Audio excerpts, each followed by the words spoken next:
اعوذ باللہ من الشیطان الرجیم بسم اللہ الرحمن الرحیم الحمدللہ رب العالمین۔ ناظرین، ہمارے دروس کا سلسلہ جاری و ساری ہے رد الحاد کے بارے میں۔ اسٹیفن ہاکنگ کی ایک سٹیٹمنٹ آپ کی خدمت میں بیان کی تھی کہ جس میں اسٹیفن ہاکنگ یہ دعویٰ کرتا ہے کہ فلسفہ مر چکا ہے، اور اس کی دلیل یہ دیتا ہے کہ سائنس چونکہ ترقی کر چکی ہے، ہر چیز کے بارے میں جو سوالات ہیں ان کے جوابات دینے پر قادر ہو چکی ہے یا ہوتی جا رہی ہے، تو اب فلسفے کی ضرورت نہیں ہے۔ فلسفے کی ضرورت تھی وہاں پر جہاں سائنس ابھی ترقی نہیں کی تھی، بہت سارے سوالوں کے جواب نہیں مل پا رہے تھے، تو ماہرین جو ہیں وہ خدا کی طرف اور فلسفے کی طرف جو ہے وہ ارجاع دے دیتے تھے، کہتے تھے کہ یہ جو ہے اس کا جواب فلسفیانہ اور عقلی طور پر لے کر آتے تھے، یا مثلا خدا کی طرف نسبت دے دیتے تھے۔ لیکن اب آج کی دنیا میں سائنس نے اتنی ترقی کر لی ہے کہ اب ہر سوال کا جواب دے رہی ہے، تو اب بس ہمیں نہ دین کی ضرورت ہے نہ فلسفے کی ضرورت ہے۔ مختلف درسوں میں آپ کی خدمت میں بعض ماہرین جو سائنٹسٹ تھے ان کے اقوال آپ کی خدمت میں بیان کیے، وہ خود اعتراف کر رہے ہیں اس بات کا کہ سائنس لمٹ رکھتی ہے، اور سائنس جو ہے وہ فقط جو نیچرل فینومینا ہیں اور جو حقیقتیں ہیں یہ مادی فقط ان کے ساتھ تعلق ہے سائنس کا۔ ہاؤ کا جواب دیتی ہے سائنس، وائی کا جواب نہیں دیتی۔ بہت واضح اور روشن یہ موقف ہے کہ جس کو اپنایا گیا ہے، لیکن ملحد سائنسدانوں کی طرف سے یہ دعویٰ جو ہے وہ اگنور کر دیا جاتا ہے اس کو، اور یہ تاثر دینے کی کوشش کی جاتی ہے نہ سارے سائنسدان جو ہیں وہ قائل ہیں اس بات کے کہ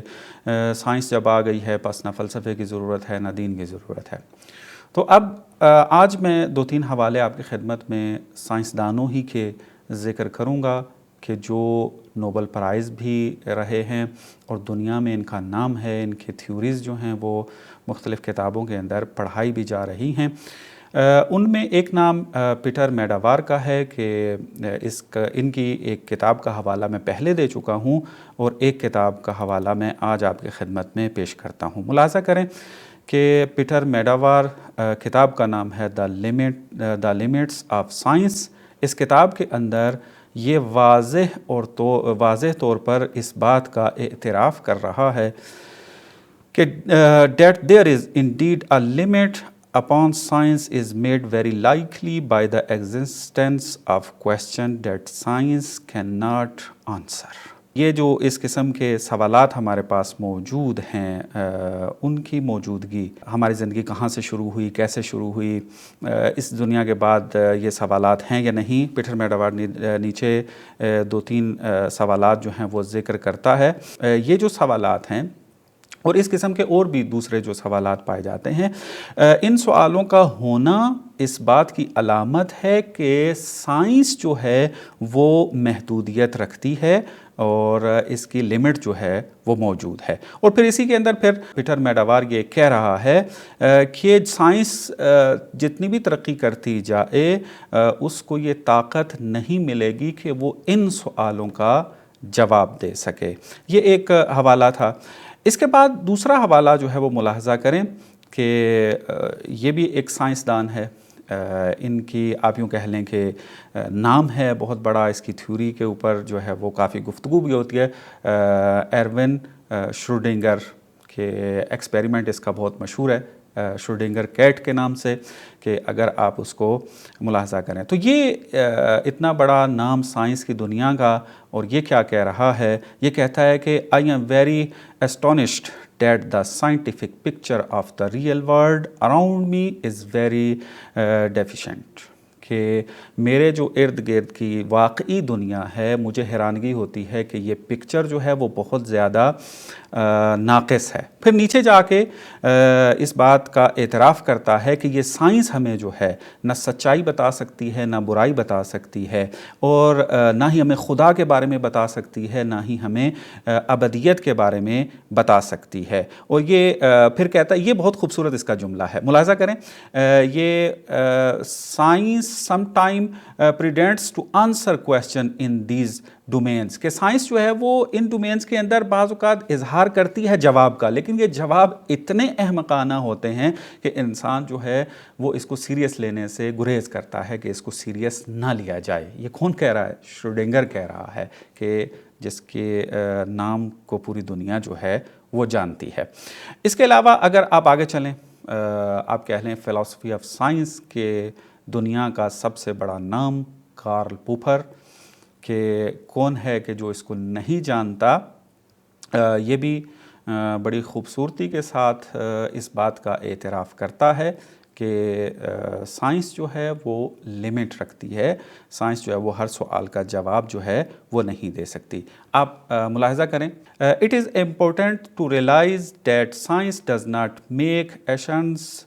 about ultimate questions about the riddles of existence or about man's talk in the world، کہ ہمیں یہ جان لینا ضروری ہے کہ سائنس جو ہے یہ جو ہستی اور جہان ہے، اس کا معمہ، اس کے راز کے بارے میں جو بعض سوالات ہیں ان کو جواب نہیں دے سکتی۔ سائنس جو ہے وہ اس جہان میں انسان کے مقصد کے بارے میں جو ہے وہ اظہار نظر نہیں کر سکتی ہے، یہ یہاں پر بیان کر رہے ہیں۔ تو آپ نے دیکھا کہ اب بہت سارے اور بھی نام ہیں، پہلے بھی درسوں میں آپ کو ذکر کیے، ان درسوں میں بھی 3 بڑے بڑے سائنسدان آپ کی خدمت میں جو ہیں وہ ذکر کیے ہیں۔ یہ وہ لوگ ہیں کہ جو خود ایمان نہیں رکھتے کسی بھی دین کے اوپر، یا مثلا ملحد بھی ہیں ان کے اندر، کہ بعضوں کو آپ اچھے طریقے سے جانتے ہیں، لیکن یہ انصاف جو ہے وہ اس سے کام لیتے ہیں کہ سائنس جو ہے وہ لمٹ رکھتی ہے۔ دیکھیں، ایک با انصاف آدمی یہی ہوتا ہے کہ وہ اپنے میدان میں رہ کے بات کرے، دلائل دے، رد کرے، بہترین ہے، لیکن آپ اگر اپنے میدان سے نکلیں اور پھر خیانت بھی کریں دوسروں کے ساتھ، یعنی آپ اس طریقے سے بیہیو کرنے لگ جائیں، اس طریقے سے اظہار کریں، اس طریقے سے دکھانے لگ جائیں معاشرے کو کہ سائنس جو ہے اور جتنے بھی سائنسدان ہیں وہ نہ تو فلسفے کو اہمیت دے رہے ہیں اور نہ ہی دین کو اہمیت دے رہے ہیں۔ کیوں؟ اس کی وجہ سے جو کہ سائنس ترقی کر رہی ہے۔ یہ اس طرح کا جو ہے تاثر دینا، یہ خیانت ہے، اپنے ساتھ بھی خیانت ہے، اپنے مخاطب کے لیے بھی خیانت ہے، پوری بشریت کے ساتھ، کہ ایک چیز جو حقیقت نہیں رکھتی ہے آپ اس کو حقیقت بنا کر پیش کر رہے ہیں۔ تو یہ حوالے جو آپ کی خدمت میں پیش کیے جا رہے ہیں، یہ ضروری بھی تھے کہ آپ ماہرین ہی کی طرف سے انہی کے جو میدان کے افراد ہیں ان کے اقوال ذکر کرنے کا مقصد یہی ہے کہ آپ کے اندر اطمینان حاصل ہو جائے کہ جب ہم یہ بات کرتے ہیں کہ سائنس لمٹ رکھتی ہے، سائنس کے اندر یہ قدرت نہیں ہے کہ وہ اپنی لمٹس کراس کر سکے اور پھر وہاں سے مربوط جو سوالات ہیں ان کے جواب دے سکے، ایسا نہیں ہے۔ اور خدا ہے یا نہیں، اس جہان کا خالق ہے، اس جہان کے پیچھے جو ہے وہ ایک انٹیلیجنٹ ڈیزائن ہے، ہماری اس زندگی کے بعد بھی ایک زندگی ہے، ہماری زندگی کا ایک ہدف ہے، ہمارا اخلاق، ہمیں بااخلاق ہونا چاہیے، اور اخلاق کے بنیادیں کیا ہیں، ان کے مبانی کیا ہیں، یہ ساری چیزیں جو ہیں یہ سائنس کے زمرے میں نہیں آتی ہیں، سائنس کے تحت نہیں آتی ہیں، بلکہ یہ فلسفے کا کام ہے، دین کا کام ہے، وہ جواب دیں اس کے بارے میں اور اس کے اوپر بحث ہو۔ ہاں، کوئی عقلی طور پر آ کر ہمارے ساتھ بحث کرے، خدا کے بارے میں بحث کرے، اس دنیا کے بعد کی دنیا کے بارے میں بحث کرے، اور اس طرح کے جتنے بھی سوالات ہیں جو سائنس کی ڈومین میں نہیں آتے، عقلی میدان کے سوالات ہیں، ان کا جواب جو ہے وہ بحث ہمارے ساتھ کر کے لے سکتے ہیں، اور اگر ہمارے دلائل میں کوئی نقص پایا جائے تو عقلی طور پر آ کر اعتراض کر کے کہیں کہ دیکھیں یہ، جیسے مثلا ڈیوڈ ہیوم نے کیا ہے، با انصاف ترین ملحد ہے وہ، آپ یوں کہہ لیں کہ عقلی میدان کے اندر مرد کی طرح کھڑا ہو کر وہ مقابلہ کرتا ہے اور رد کرتا ہے دلائل کو خدا کے وجود پر جو دیے گئے ہیں۔ تو یہ ایک بندہ ہے کہ عقلی میدان میں کھڑا ہوتا ہے، عقلی دلائل کو رد کر رہا ہوتا ہے، لیکن ہمارا پھر کام ہے کہ ان کا جواب دیں، اور ہم جواب دے بھی رہے ہیں، ہمارے بزرگان نے بھی جواب دیں اور ہم بھی جواب دے رہے ہیں کہ ڈیوڈ ہیوم نے جو اعتراضات کیے ہیں عقلی بنیادوں پر وہ درست نہیں ہیں، کہ جب اس کا مقام آئے گا تفصیل سے اس کی بات پر تبصرہ جو ہے وہ کیا جائے گا اور دلائل کے ساتھ رد کریں گے ان کو۔ تو بہرحال یہاں تک جو ہے وہ آپ کی خدمت میں یہ مطلب واضح ہو جانا چاہیے کہ سائنس لمٹ رکھتی ہے، اور سائنس کے ذریعے اگر کوئی خدا کا انکار کر رہا ہے، سائنس کے ذریعے اگر کوئی دین کا انکار کر رہا ہے، سائنس کے ذریعے اگر کوئی فلسفے کا انکار کر رہا ہے تو وہ بے بنیاد یہ عمل انجام دے رہا ہے اور خیانت سے کام لے رہا ہے۔ وصلی اللہ علی محمد و آل محمد۔